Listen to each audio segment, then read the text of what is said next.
Hello. Today I'm going to show you guys like a quick tutorial on how to design your own crochet pattern.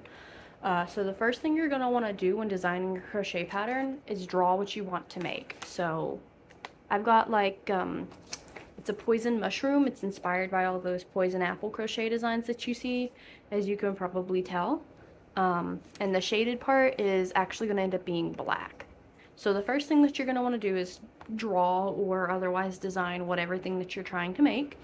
It's okay if it doesn't look as good as you want it to. That's fine. Like, this is just a really crappy sketch that I did, because this is just your guide. Like, this is just your, hey, this is what shapes I need. So it doesn't have to be perfect. This is just your reference. And you're also going to want a notebook so you can write down your stuff as you go and as you make it. So this is the skull pattern that I released. It looks really sloppy and it probably doesn't make sense to anybody else but me. I mean, you might be able to make some sense of it, but it doesn't matter whether or not other people can. All that matters when you write down your pattern is, can you read it? If you can read it, that's all that matters. Because if you decide that you want to sell your pattern, you're going to have to type it up anyway, and you're going to have to make it look professional anyway. So for now, write it down however you need to understand it. So if it looks like crap, as long as you can read it, that's all that matters. As long as you can recreate your thing from your pattern, that's all that matters. So again, step one is just sketching it. So when it comes to patterns and what type of yarn or thread you want to use, you need to decide how big you want said item, and like if you want it to be fluffy or whatever. So I want my mushroom to actually be like a foot tall or taller. So I'm using chunky yarn, blanket yarn, because I want mine bigger, and if I use regular yarn or thread, then I would have to use so much more of that. And then also, if you like your design but you want to make it bigger or smaller, you can also change based off of if you use regular yarn, size 3 yarn, thread, chunky yarn. Whatever you use will change the how big your item is. You can also, if you want it to be extra big, you can take 2 skeins of this and put them together. That's what I did for my giant dratini I made a while back. It was like 4 foot, 5 foot tall. It wasn't my pattern. I think it was like Gnarly Nikki or Nikki Gnarly on Ribbler, something like that. But if you look up like crochet giant dratini, it'll probably pop up. So time for making the shapes that you want. So my mushroom has a flat base. So I've made a flat base. And when it comes to shapes, so for me, I want this to take a hard angle. I don't want it to be a soft angle up. I actually want it to be like a hard angle up. So when it comes to suddenly making a hard turn in crochet, there's actually 2 different ways you can do it. One is to simply just use like the back or front loop, whichever way you want to turn. So if I chain 1 and then just start using, for my case, the back loops only, let me get a couple of stitches going there. Whenever I get done making that round, and as I keep going, it'll be firm like that. Like, it doesn't look like much now because I haven't completed it, but whenever it's in a ring and you keep making your stitches, it's going to be like a harsh turn. The other option is to do a front post or back post crochet, depending on, again, which direction you want. So for me, it would be a back post single crochet.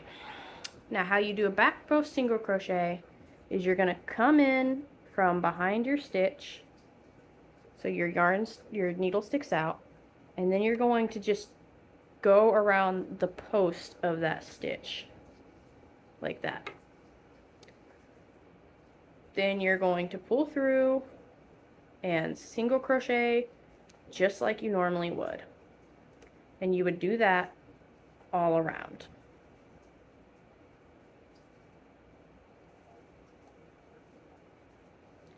And as you can tell, it also has a more defined turn right off the bat. So those are two ways that you can get a sharp edge turn. I'm not sure which one I'll do for this pattern yet. I'll probably do the back post single crochet, but I'm still figuring it out. And if I like this, then I'll release the pattern for it as well. And I will update you guys as I go along. Pretty much I want my base to be really wide, so I'm gonna do a couple of just single crochet rows after I get my turn going, and then here I start to decrease. So at some point I'm just gonna slowly start to decrease by, I don't know, maybe 3 stitches each row or something like that. I'll have to do the math and figure it out, but yeah, pretty much just draw out your item and then work towards that shape. And I will update you guys whenever I've got my stem finished. So I just wanted to check back in and show everybody. This right here is one row of the back post single crochet, and then this is a back post single crochet with a regular row of single crochets. So let's say you mess up and for whatever reason you don't like this. That's okay. You can just frog it. You can just frog it and then change it however you want. Just keep in mind that nobody's perfect. Everybody makes mistakes, and designing a brand new crochet pattern isn't always going to be easy. And sometimes you're going to make mistakes, and that's okay. Just undo your work and keep going. And if for whatever reason you somehow mess up so bad that you cannot physically undo your work, restart. You can always restart. You can cut that section out and then frog it so that way you don't waste your yarn. You could take that mess up and turn it into something else. Bunch of different things.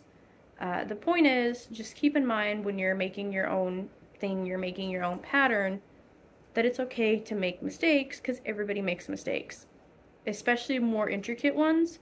I was working on a pattern of Madara from Natsume Yujin Cho, not from Naruto, but basically Nyanko Sensei's true form. I've had to undo that one a lot. I've had to undo it and restart it a lot because of how intricate the shapes are.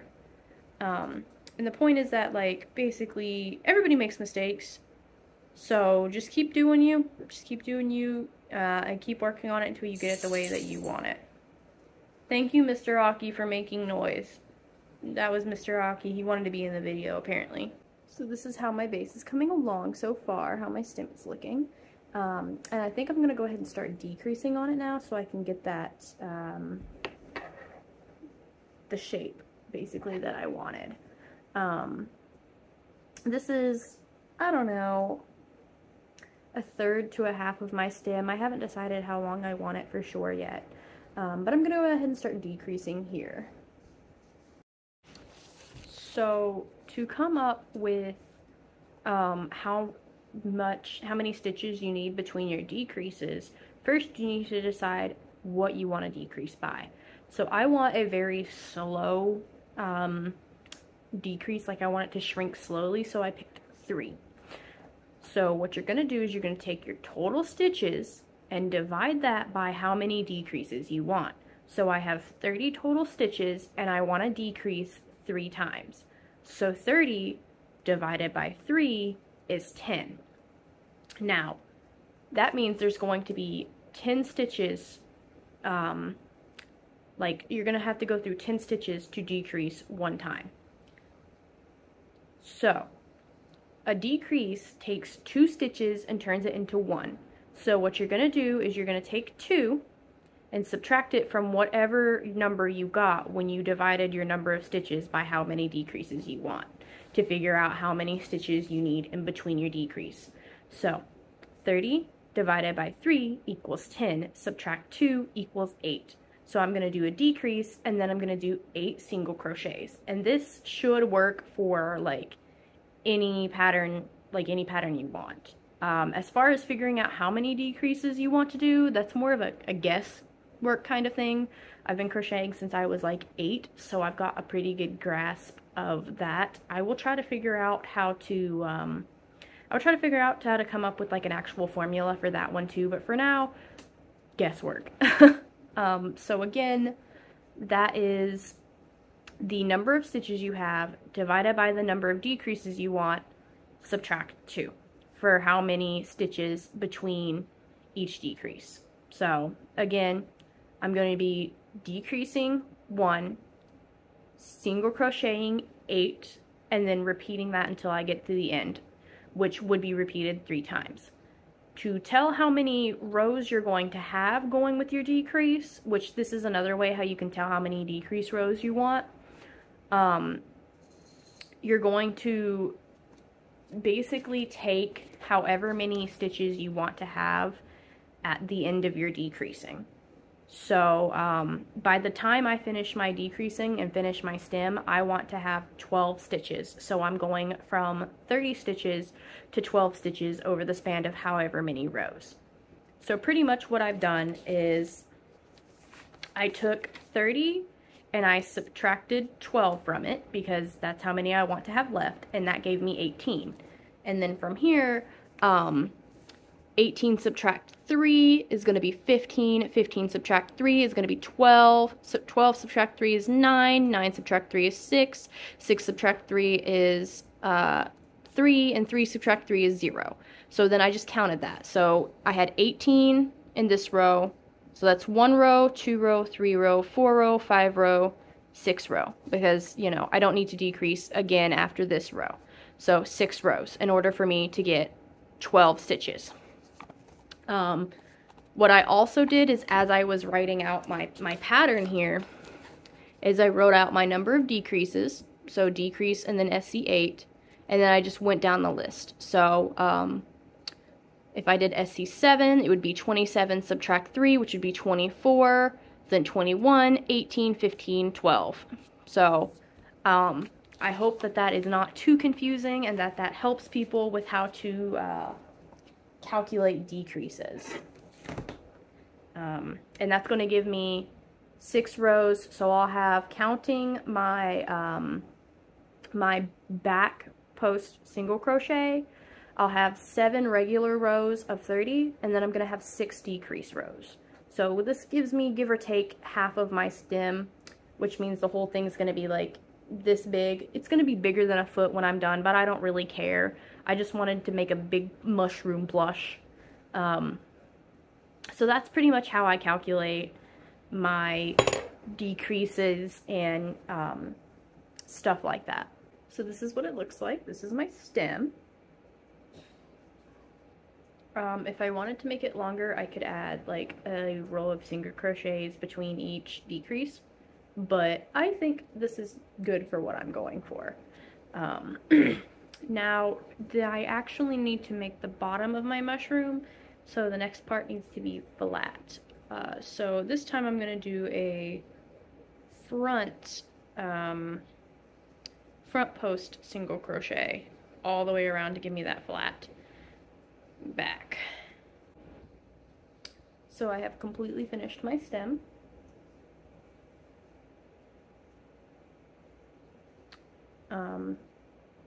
So now I'm going to start on my dome. And for this particular one, it's going to be a 2-layered dome, so there's going to be like 2 different domes. But the first one is going to be white. It's just going to be plain and simple dome.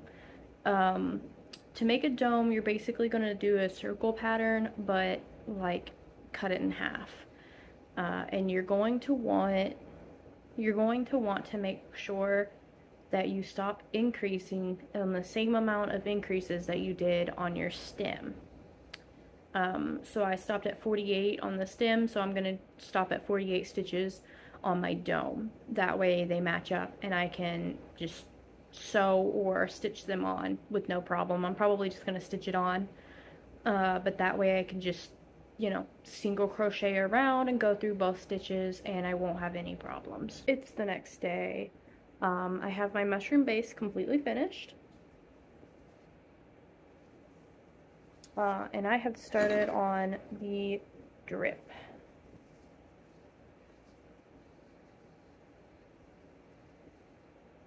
So I kind of made a bit of a mistake and forgot to film the part where I fiddled around with the eyes and the face, but I love the way it turned out. Like, these are my drips of poison. I love it. I love it. And you could shape the eyes if you wanted to, because they're not sewn on. But basically what I did to figure out how I wanted to do that is I took my total number of stitches. Oh, he's fallen over. I took my total number of stitches, which was 54, and I divided that by 2 to figure out roughly how many I would want on the side. So obviously for the nose, it's going to be 2 in the center. So then I had to figure out how many chains I needed, which was pretty much just about guesstimation and picking out what size I wanted. And then for the nose, I pretty much did the same thing I did with the eyes. And then I just single crocheted around to the bottom where I made the, I single crocheted this part onto this part, which was a little complicated because they didn't have the same number of stitches. One had 54 and the other had 48, but I did it. And then the tentacles, which was also a little complicated because 52 is not a number that can be broken up easily in a pattern, but I managed to figure that out. And overall, I love it. So this has been going over creating a pattern from scratch and hopefully some tips to help you out.